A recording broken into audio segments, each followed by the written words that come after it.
Chief of Defence Staff General Bipin Rawat, the nation's most senior military officer who was killed along with his wife and 11 armed forces personnel in an IF helicopter crash near Kannur in Tamil Nadu, will be cremated with full military honours in New Delhi today afternoon. Prime Minister Narendra Modi, Defence Minister Rajnath Singh and 3 service chiefs paid their tributes to General Rawat, his wife and those who were killed. The 13 bodies were flown back to Delhi on a C-130J Super Hercules aircraft.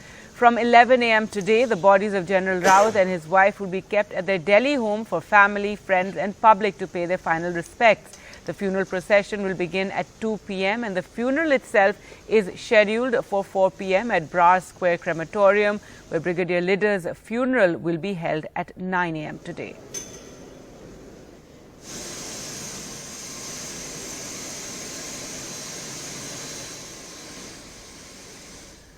Now, what we know so far about this tragic crash, the ill-fated chopper crashed 20 minutes after it took off. The Sulur Air Base lost contact with the helicopter at 12:08. The black box has been recovered and data will be examined. Air Force has ordered a high-level tri-services probe.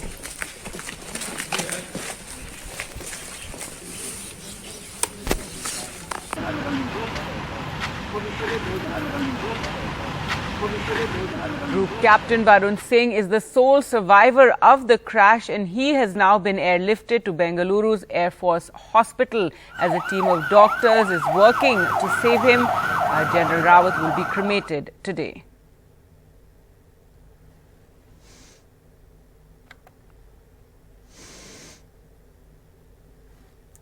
Now, the video of a helicopter flying near the Nilgiris in Tamil Nadu and then vanishing into the mist has emerged. The video, tweeted by news agency ANI and sourced from locals, apparently captures the last moments of the Indian Air Force Mi-17 V5 chopper before it crashed into the mountains. As we said, the black box that holds the most crucial last moments has been retrieved. My colleague Shrija gets us this report.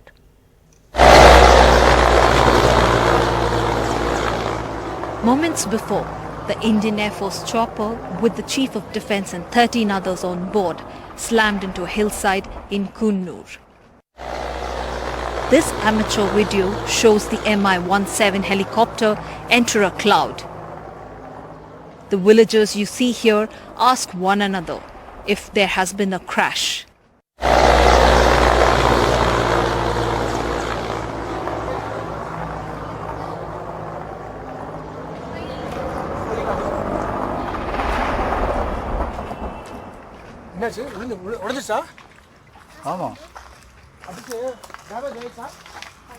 Shiv Kumar, a contractor who was visiting his brother, was close by to the crash site. He says he spotted General Bipin Rawat and rushed to his help. இந்த locate பண்ணும்போது first ஒருத்தர் வந்து உயிருக்கு போராடிட்டு இருந்தார். அவரை வந்து அடையாளம் காட்டணும். அடையாளம் பார்த்துட்டு சரி யார் எங்கே, ஏன்னா வேறு எல்லா பசங்களும் போக முடியல, என்னால் தனியாக தான் அங்கே உள்ளே போக முடிஞ்சு. ரிலாக்ஸாக இருங்க, நாங்கள் ரெஸ்கியூ பண்ணிடுறோம் அப்படின்னா தான் அவர் திரும்பி பார்த்து நான் சொன்னதை அப்சர்வ் பண்ணி திரும்பி பார்த்துட்டு வாட்டர் ப்ளீஸ் அப்படின்னாரு. கத்தியும் வாங்கிட்டு வந்துட்டு இந்த பெட்ஷீட் இதெல்லாம் கொண்டு வந்து அவரை தூக்கி நாங்கள் அந்த சீட்டில் பெட்ஷீட்டில் உட்கார வச்சு மேலே வந்து ரெஸ்கியூ பண்ணி தூக்கிட்டு வந்துட்டோம். The lone survivor, Group Captain Varun Singh, is fighting for his life at a military hospital in Bengaluru, where he was shifted this morning. He continues to fight for his life.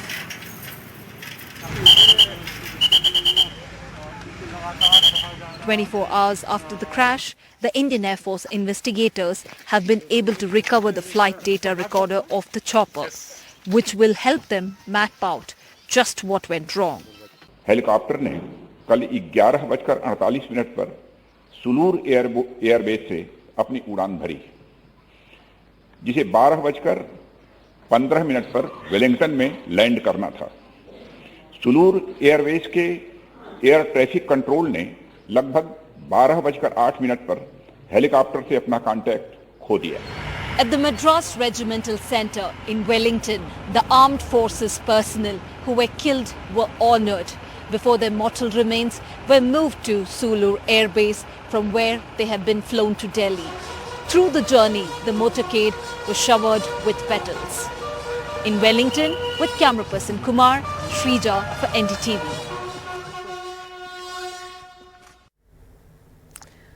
13 people, including General Rawat and his wife Madhulika Rawat, killed in the tragic crash from Agra in Uttar Pradesh to Thrissur in Kerala. Families have been plunged into mourning.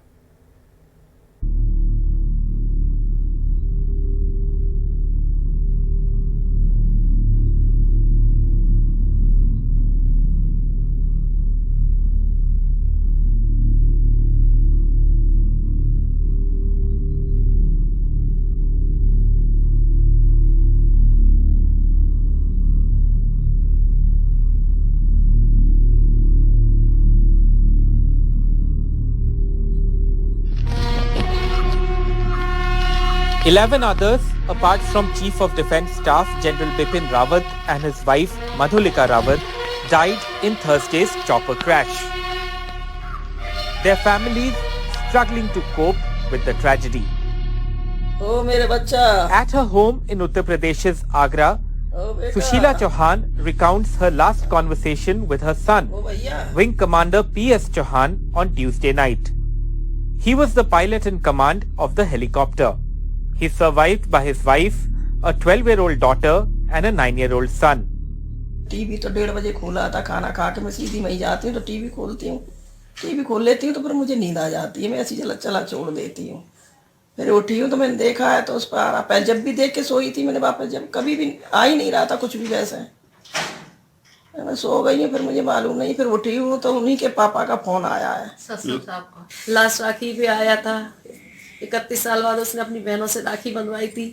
हर बहनों का कोई काम भी की कह देते तो वो हर काम करवा के जाता था अपनी बहनों का। Lance Nayak Sai Teja from Chittoor district of Andhra Pradesh had made a video call to his wife Shyamala 4 hours before the accident, informing her of his travel plans with the Chief of Defence Staff. Sai Teja was General Bipin Rawat's personal security officer. 27-year-old Teja has a 5-year-old son, Mukshagna, and a 3-year-old daughter, Darshini, perhaps too young to realize the enormity of the tragedy. Sai Teja had last visited home 3 months ago during Ganesh Chaturthi. His mother, Bhuvneshwari, had encouraged both her sons to join the army. Teja's younger brother, Mahesh, is serving the army in Sikkim. Back ఉండి ముందుకు నెట్టుతా ఉన్నాడు. నేను ఆర్మీకి రావడానికి కారణం కూడా మా అన్న. ఎందుకు మా అన్న ముందు ఆర్మీకి సెలెక్ట్ అయినాడు, మా అన్న సెలెక్ట్ అయిన తర్వాత మళ్ళీ నేను సెలెక్ట్ అయినాను. నేను సెలెక్ట్ అయింది కూడా సెంటర్ భర్తీ. 36-year-old junior warrant officer Pradeep Arakkal from Thrissur in Kerala was at home just 3 weeks ago to look after his hospitalized father. He returned to work just last week. He is survived by his wife and 2 children, 7 and 3 years old.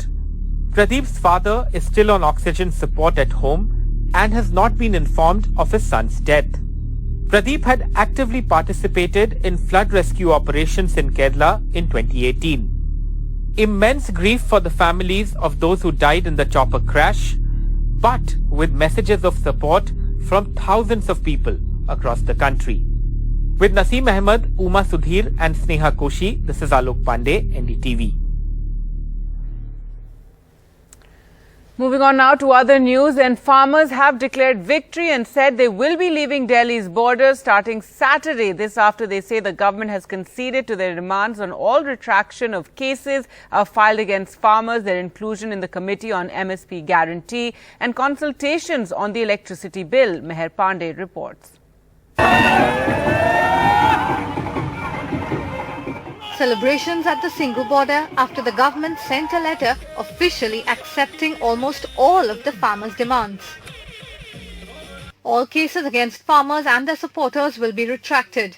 MSP Guarantee Committee will include the Sanyukt Kisan Morcha leaders, and there will be consultations on the electricity bill.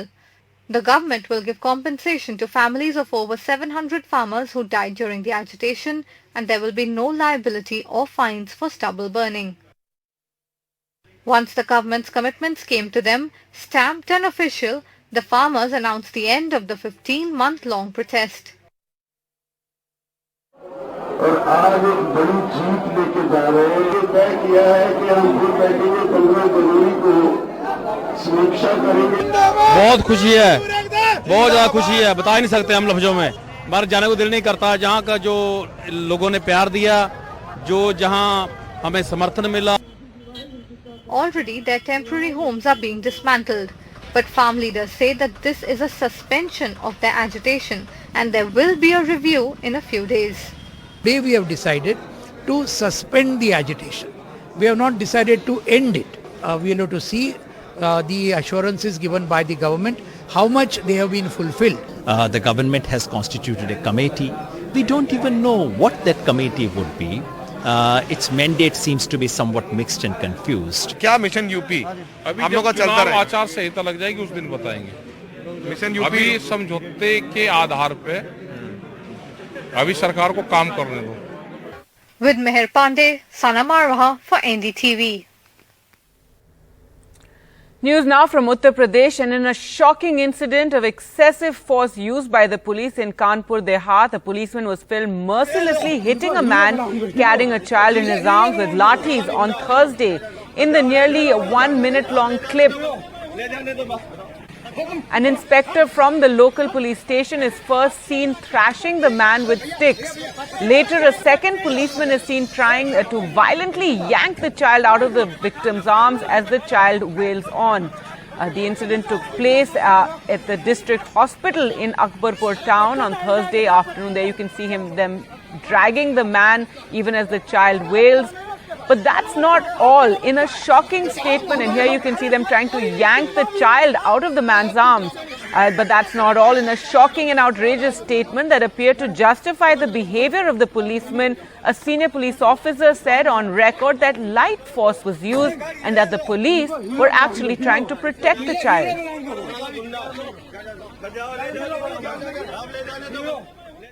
में दिख रहा व्यक्ति रजनीश शुक्ला का भाई है और वो बच्चे को साथ ही भीड़ के में जाकर लोगों को उकसाने का कार्य कर रहा था और साथ ही मना करने पर अभद्र व्यवहार कर रहा था। मौके से हटाने के लिए पुलिस बल द्वारा न्यूनतम पुलिस बल का प्रयोग किया गया और उससे बच्चे की सुरक्षा का भी प्रयास किया गया था। Well, let's go across to Alok Pandey now for more. Alok, even more shocking than the footage of the beating and the yanking of the child is the fact that the police actually trying to justify it.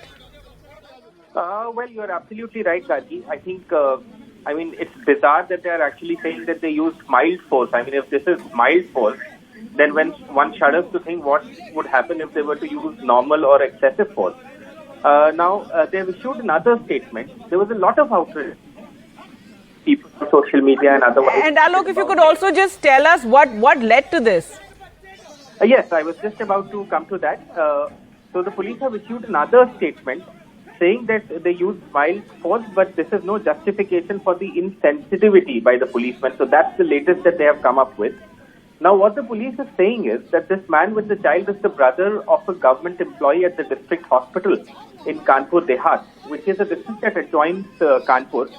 And that man, the government employee, was creating a ruckus and that he has a history of nuisance making, so to say. That's what they say. So they say that yesterday, this man, the government employee, was creating a ruckus. He had shut down the OPD and that people were facing an inconvenience, and that is why the police had been called.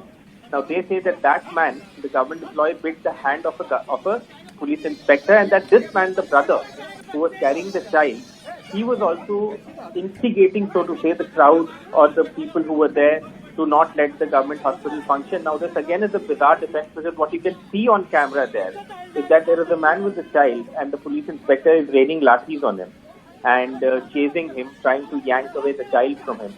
And an inquiry has now been ordered. A very senior official is going to head it, but again we know how these inquiries go, Gargi. So one does hope that there will be some kind of action, because even if the man was guilty, even if he was doing something that was out of order, there were so many policemen there, it wasn't too difficult to overpower him and to put him in the police seat. Why this anger and frustration was taken out on him in this way, especially when he had a child on him, is really, really bizarre, and one hopes that some action will be taken. All right, Alok, thanks so much for joining us with those details. So shocking police behavior there in Kanpur, and even more shocking the fact that they tried to justify it. News now from Kerala, where the government has sounded a high alert in the Alappuzha district after the State Animal Husbandry Department has confirmed bird flu in some samples that were sent to the National Institute of High Security Animal Disease in Bhopal. Many ducks and local birds perished in the district last week, forcing authorities to rush samples to the Bhopal lab. And now rapid response teams have been constituted by the Animal Husbandry team to cull ducks and hens in the affected areas, the affected panchayats.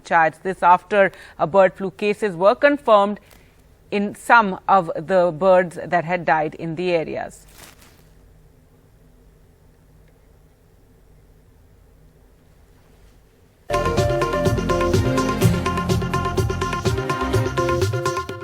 Welcome back. As Chief Justice, Justice Ranjan Gogoi controversially decided to sit on a bench to hear allegations of sexual harassment that were made against him. Speaking to NDTV about that, he said in retrospect, perhaps my participation on the bench hearing sexual harassment charges against me was not correct.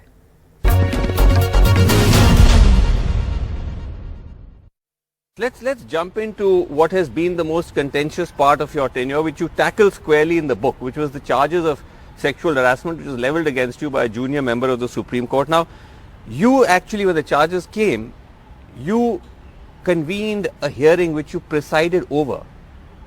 Doesn't that violate every principle of natural justice, that you preside over a hearing where you yourself are the accused? In my book, you have two things. So far as this chapter is concerned. Yes. You have the order passed on 20th of April. Yes. In the bench of which I was a member. Yes. I didn't sign the order. If you have read that order, yes, the order is a kind of an advice to the media to be restrained in reporting the incident. But one sec. Sure. So that is the order. There is no question of any effective order being passed which has the effect of exonerating me as people later Okay, I'll come to the order in a second, but I'm saying just starting off with the first principles that you convene a hearing. I was coming to that. Yeah, where you yourself are the accused. I was coming to that. Yeah. In my book, there is a sentence that in retrospect, perhaps my participation in the bench was not correct. I mentioned it in hindsight. That it was a mistake. It's mentioned there. That it was not correct. But then there is also a line in the book. Yes. Chief Justices don't descend from heaven. 40 years of reputation, built up over hard work, is sought to be destroyed. You are required to take a call. You take a call, some part of it goes wrong. Well, with that, time for us to slip into a short break. Coming up on the other side, the centre tells states to prepare for the spread of the Omicron variant.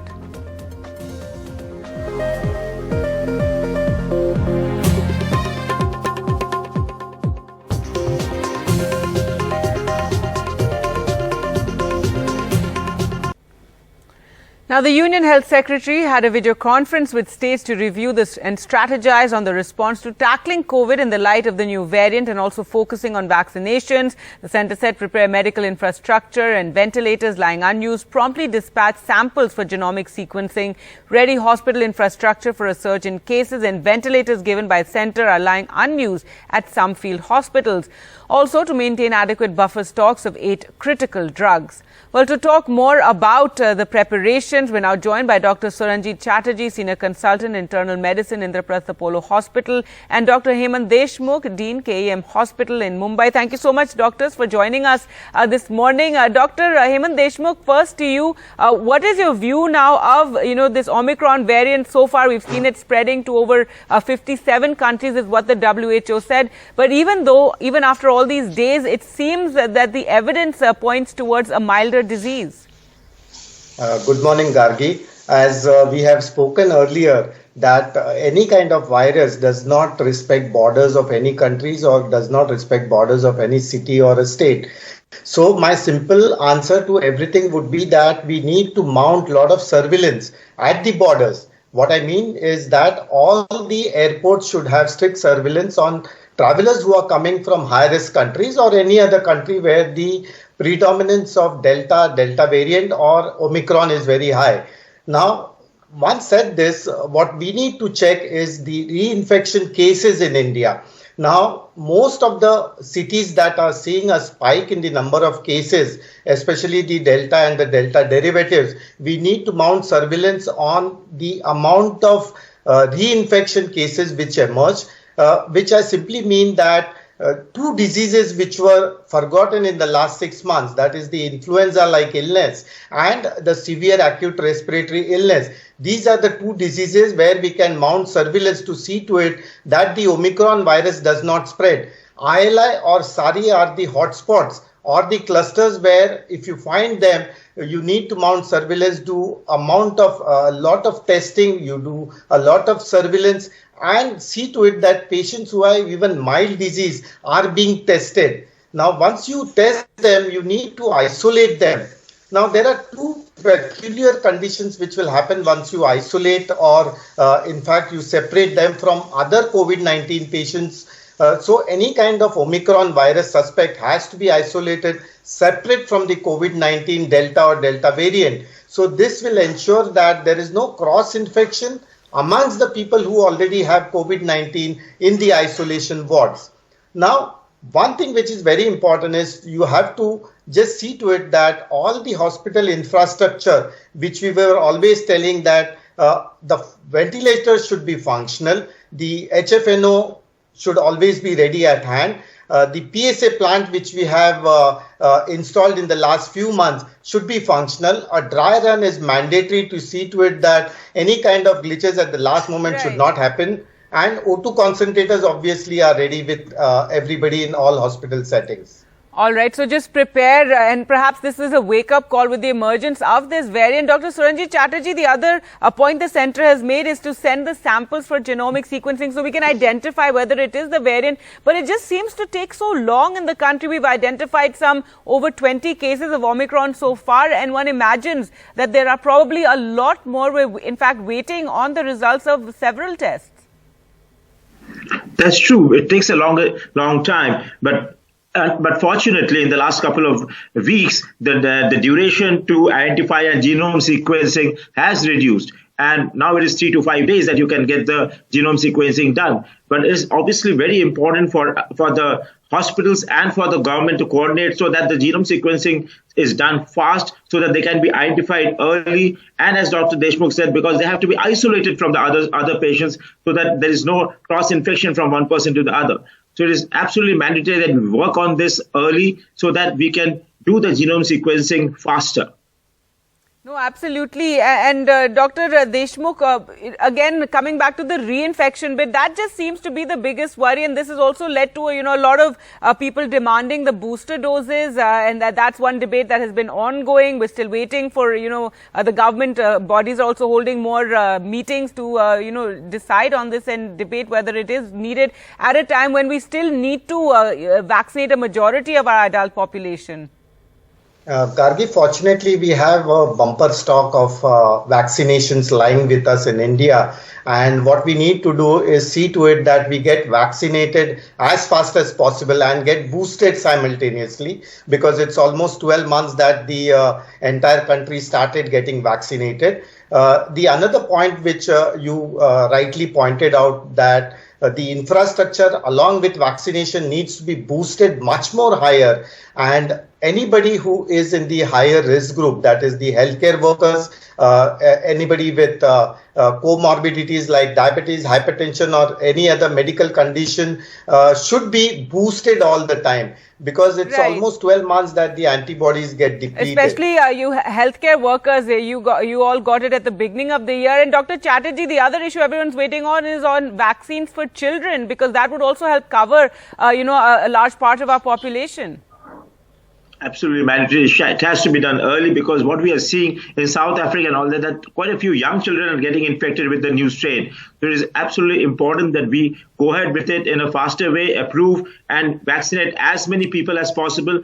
That is what I find very important, that the first 2 doses of vaccine have to at least go in for everybody, so that at least there is some sort of immunity which has built up in most of us, so that there is a sort of a herd immunity. Although there is obviously a doubt that Omicron might have an immune escape phenomena, but at least the first step is to immunize as many people as possible, right. And obviously then the booster doses would come in.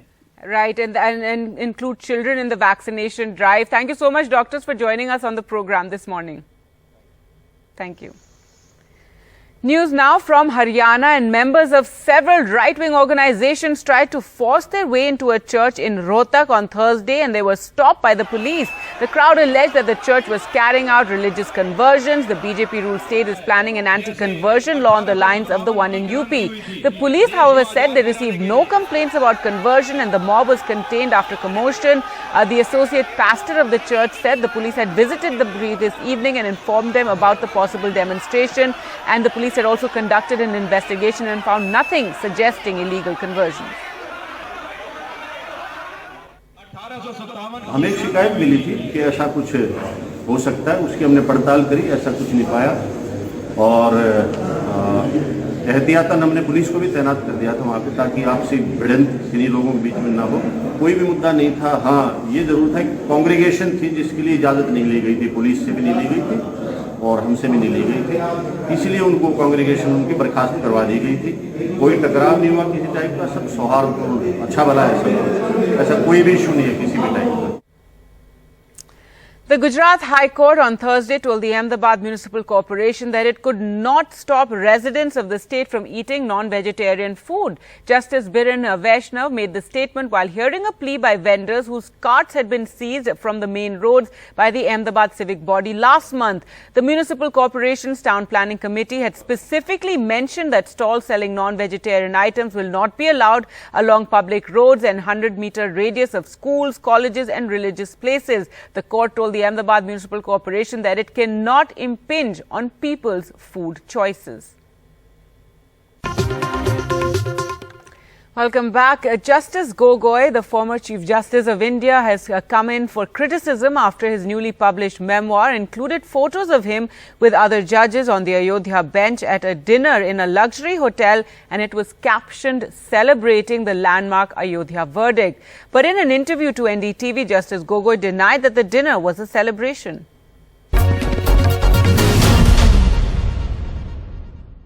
Coming to Ayodhya, in the book, you put photographs of a group of your judges. The bench went to celebrate after the verdict. You went to a hotel. Not celebrate. You went for a dinner. No, not celebrate.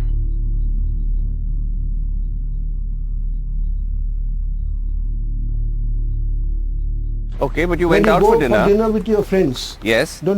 At times don't you feel like tasting outside food? But it was in the aftermath of the verdict where you felt that you had managed to pass a verdict on a very contentious issue. These are words that I don't appreciate. Managed to pass a verdict. What are these words used? You said the job. You said the job was done. No. You used that the job was done. The job is done.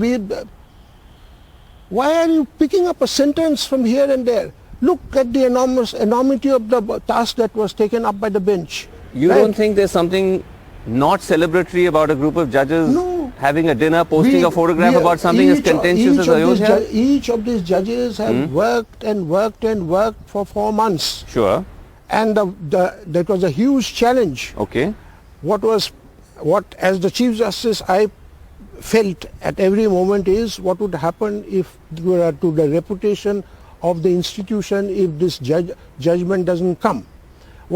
How do I compensate the loss of 4 months of judicial time of 5 judges if I can't deliver the judgment? Okay. And the judgment gets ready and delivered, and 5 of us go and have dinner, and you use words like manage the judgment. So you're celebrating the judgment. I didn't say manage. No. This is wrong. This is not acceptable. You don't think it was a celebratory dinner at all?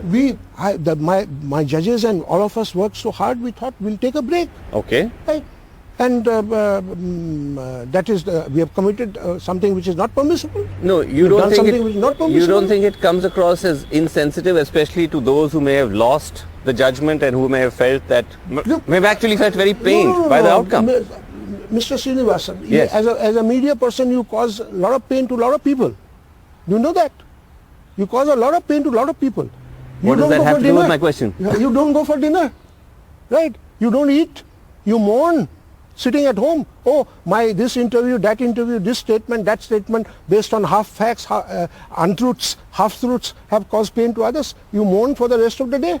Sir, you don't. Is that a parallel between judges you think about after a contentious verdict? Answer that question for yourself. Going for dinner and posting a photograph. Judges completing a 4-month hearing and going for dinner is a sin. Okay. Right. And the media and a media person doing his job and going for dinner. I didn't use the word sin, sir. Now you're putting words in my mouth. What? Come on. We understand what you mean. All right, well, moving on now to some other news. And Katrina Kaif and Vicky Kaushal are finally married. The star couple got married in the presence of a few family members and their friends in Savai Madhopur, Rajasthan yesterday evening. And they shared these picture-perfect moments from their wedding on social media. Remember, the wedding has been very secretive. Guests have not been allowed to take any photographs or share any photographs, but these photos were shared by the couple themselves. The actors shared the pictures from the ceremony and wrote, "Only love and gratitude in our hearts for everything that brought us to this moment, seeking all your love and blessings as we begin this new journey together."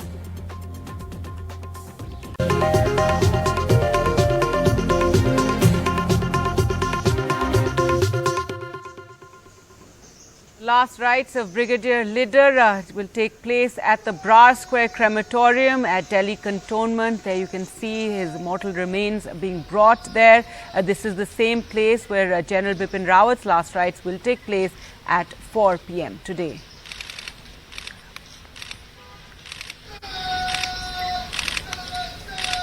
Brigadier Lakhvinder Singh Lider, a decorated soldier, had worked extensively on tri-services reforms as the defence assistant to CDS General Bipin Rawat. He was a second-generation army officer, and Brigadier Lider was in fact all set to be promoted as a Major General soon and was preparing for his next posting after serving as a key member in General Rawat's team for more than a year.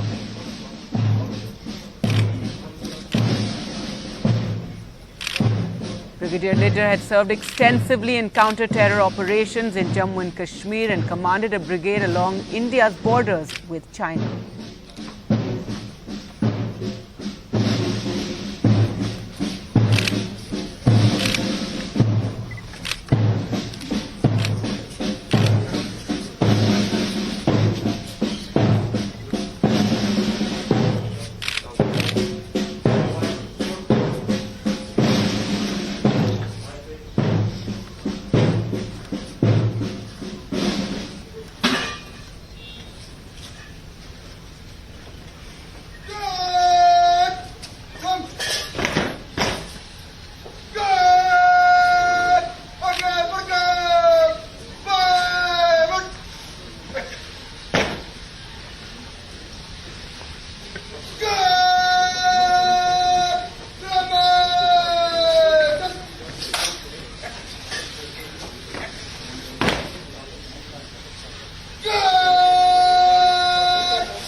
Along with the Chief of Defence Staff, General Rawat, General Rawat's wife, Madhulika Rawat, and 10 other armed forces personnel were killed in the Mi-17 V5 chopper crash near Coonoor on Wednesday. It's one of the biggest air accidents in India and in Indian military in decades, involving senior military officers. Brigadier Lider, as a recipient of the Sena Medal and the Vishish Seva Medal, had his roots in Haryana. and served as India's defense attaché in Kazakhstan during his distinguished career. As we mentioned, he's a second-generation army officer.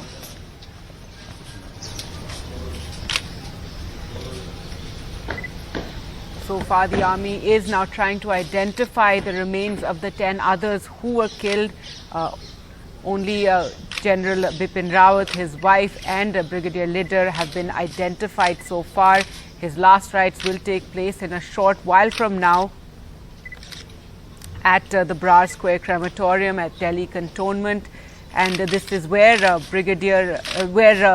later in the afternoon, General Bipin Rawat's last rites will also take place at 4 o'clock.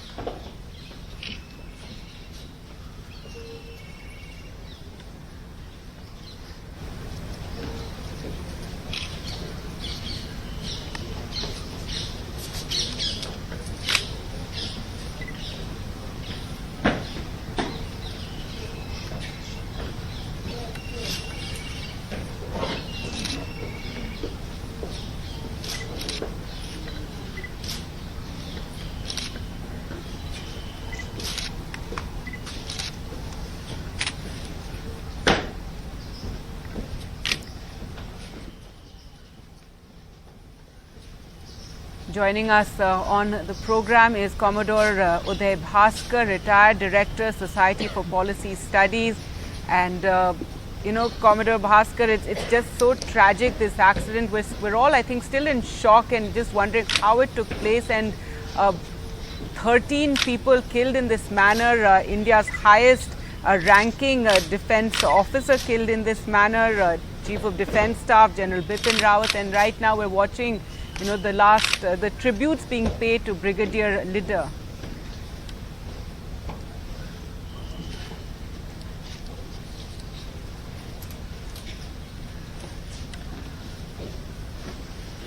Yes, Gargi, this tragic helicopter crash has been a very, very irreparable loss as far as the country is concerned. And the nation is indeed in mourning. The Prime Minister and all the other senior officials, service chiefs and other dignitaries had led the country in mourning the loss of lives. General Bipin Rawat, of course, as the Chief of Defence Staff, is the person who will be remembered in many ways. But we also have to note that there were other lives that were lost in the same accident, and it is appropriate that the last rites are being performed in the manner that they are just now, as we can see from the visuals that are being beamed.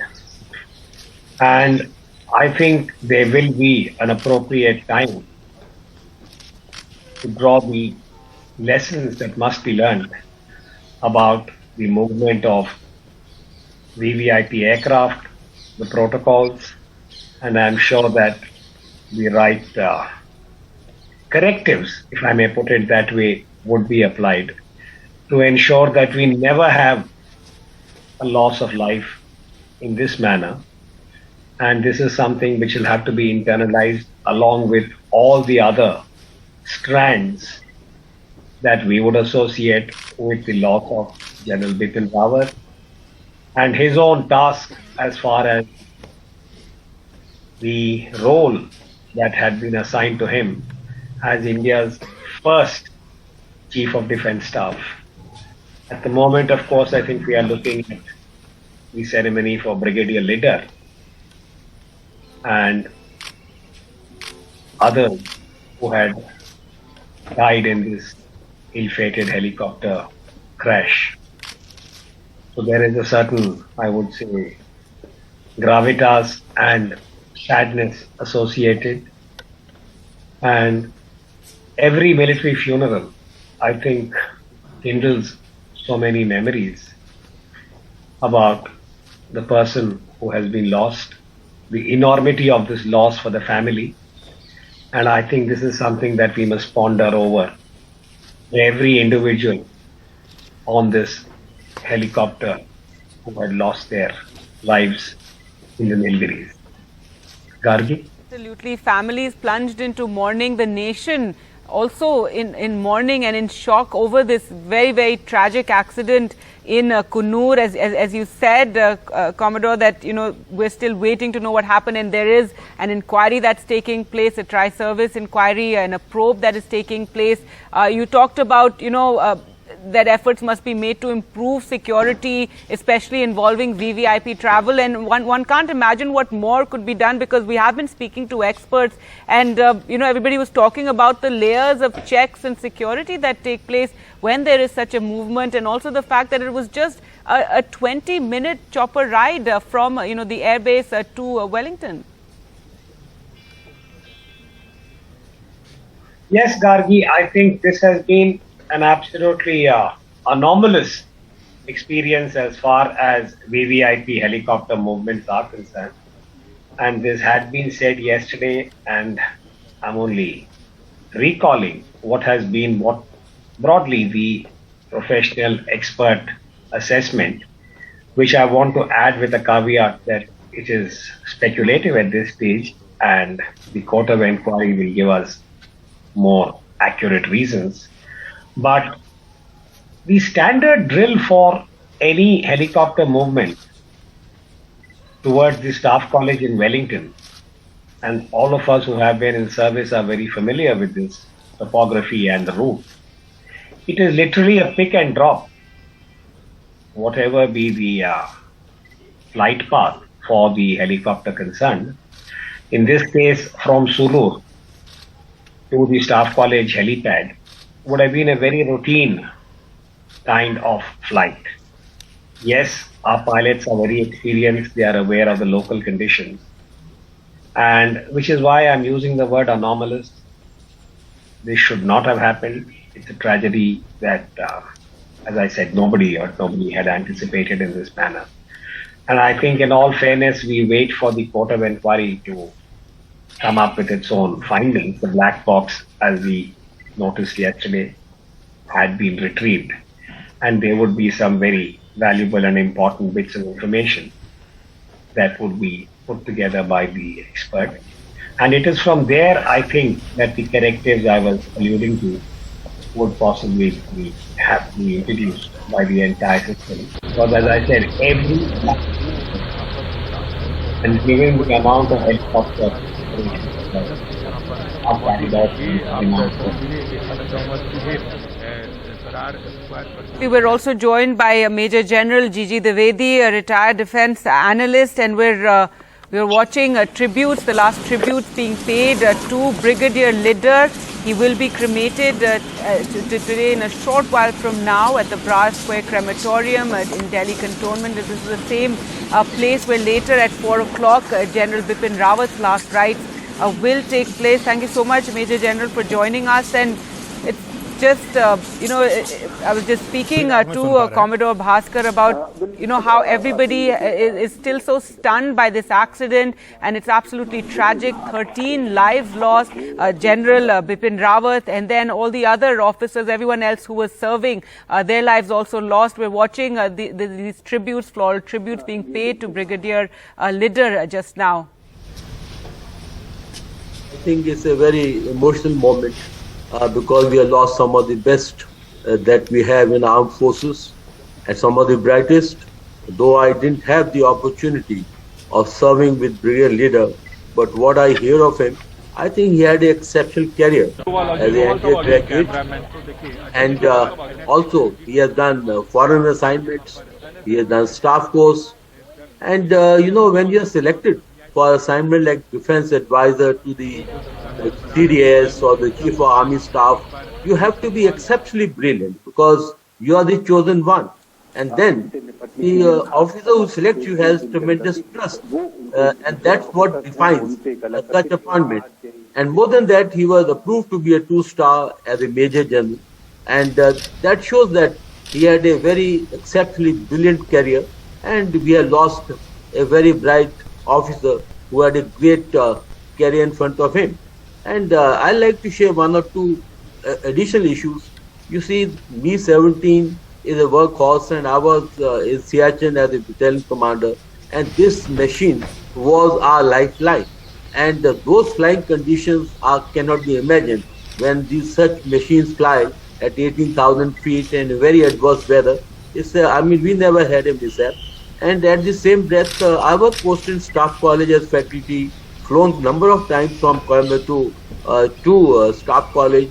It's very, very intriguing as to how an accident could take place when the pilot himself is a unit commander, when they are the extremely highly qualified people, and all the checks would have been done.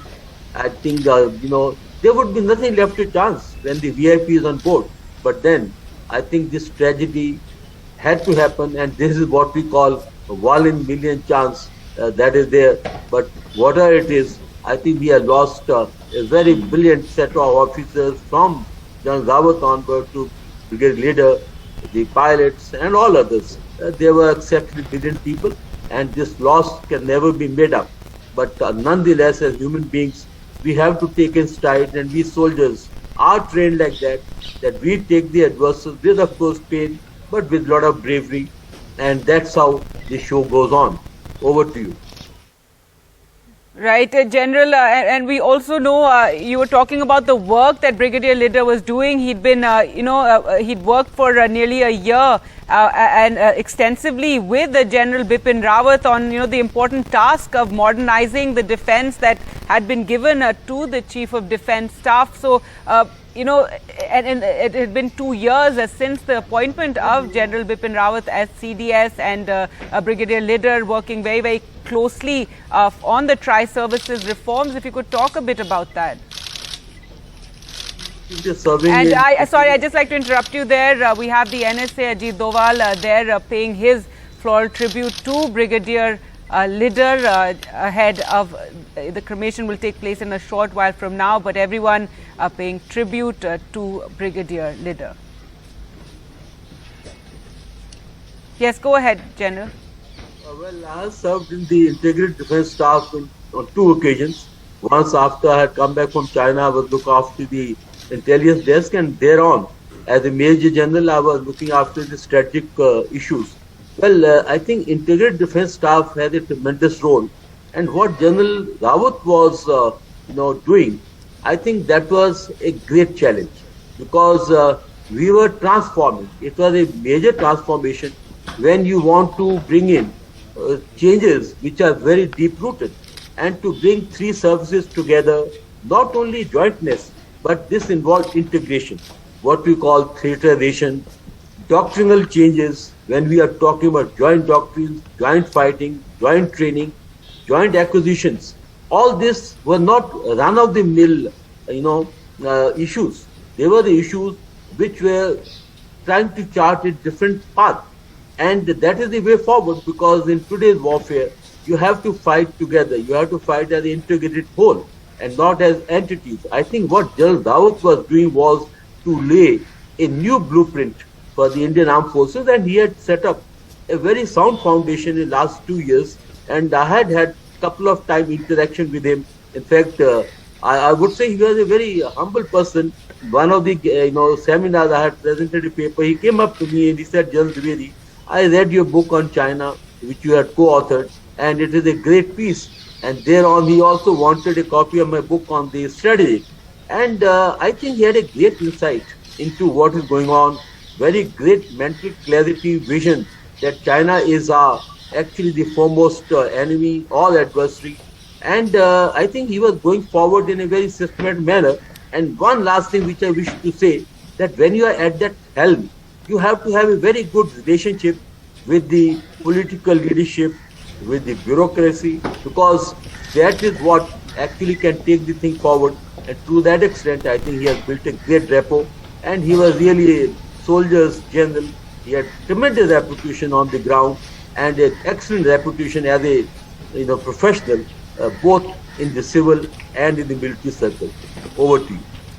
Right, General, and Brigadier Litter, as we spoke, he was preparing for his next posting after he served for over a year as a key member of General Rawat's team. He was all set to be promoted, and I would just want to touch upon something poignant. He was a second generation army officer, and that's something, and in so many families it's a tradition. I mean, I'm from Uttarakhand, and many families, there's a tradition of service in the army, and you have various generations, not so much unfortunately the younger generation, but that also is something very, very poignant to note. It's a family that has served the country.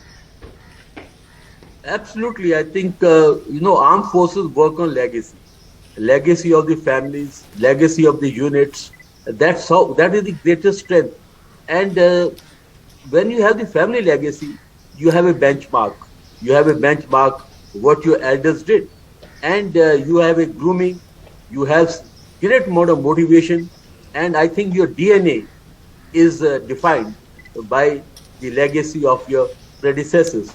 And that is a great strength of Indian Armed Forces. Sorry to interrupt you, General. We have the three chiefs also paying their respects to Brigadier Litter. They're one by one, the three chiefs of the Defence Forces. They're coming to pay their last respects. Yes, General.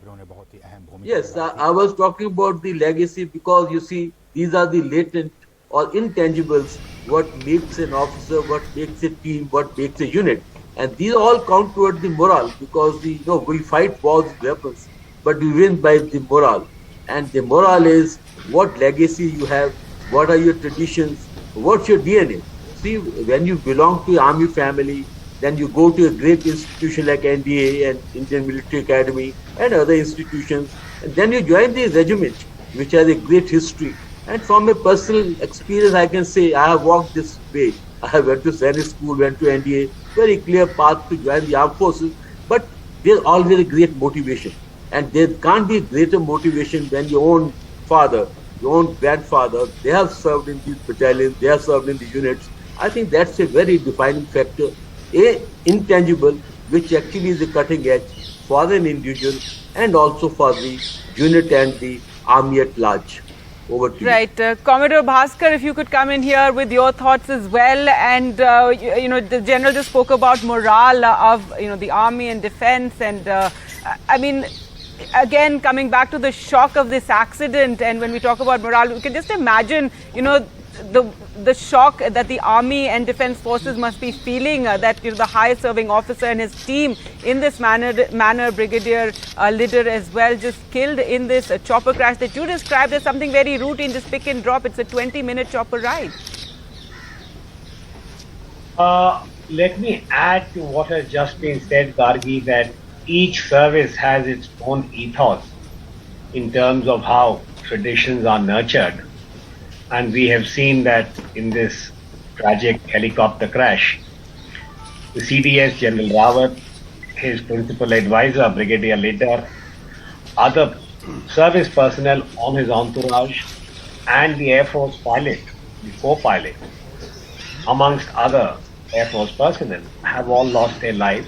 And I think in this ritual, this military ritual where you go through the last rites with a certain amount of ceremony, in a way, I think, assuaging the shock and the scale of the loss.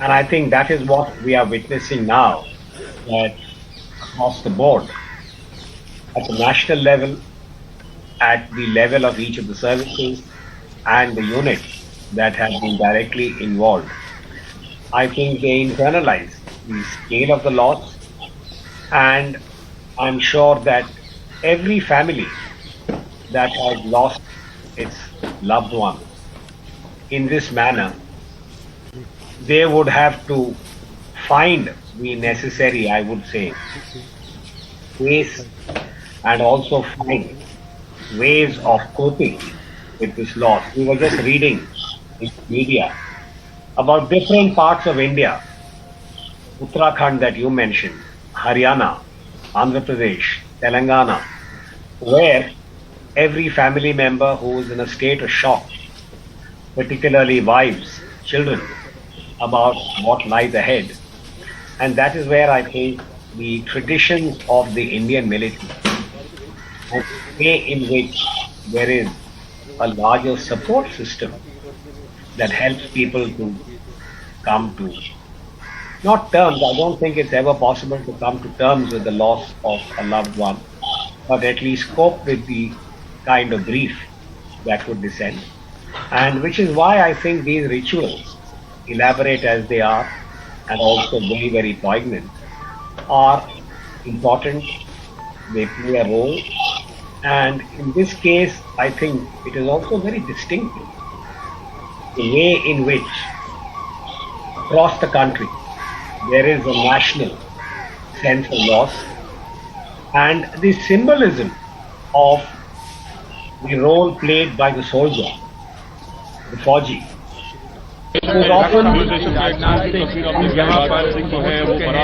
Right, sorry to interrupt you there. We have the Defence Minister Rajnath Singh arriving there at the Brar Square crematorium where the tributes are being paid to Brigadier Lidder, who was killed in that chopper crash on Wednesday, in which 13 soldiers were killed, including General Bipin Rawat. So Raksha Mantri Rajnath Singh has arrived to pay his tribute.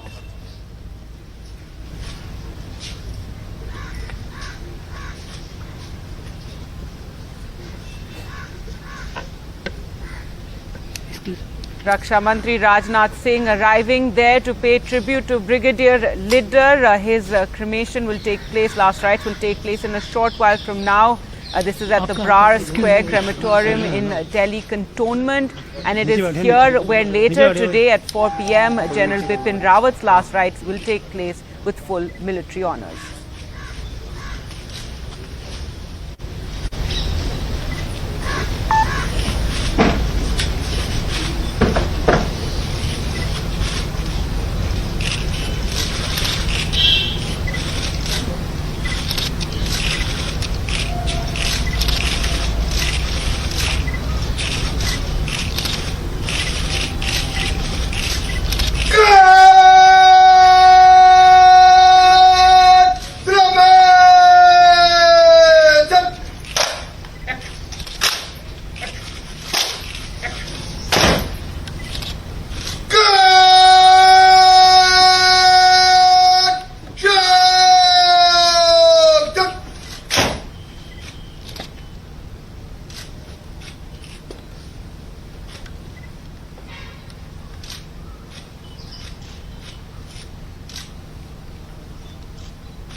Defence Minister Rajnath Singh, they're paying his last respects, his tribute to Brigadier Lidder, whose final rites will take place in a short while from now. Brigadier Lakhvinder Singh Lidder, a decorated soldier who worked extensively on tri-services reforms as the defence assistant to CDS General Bipin Rawat. General Bipin Rawat's last rites will take place at the same place here at 4 p.m. today.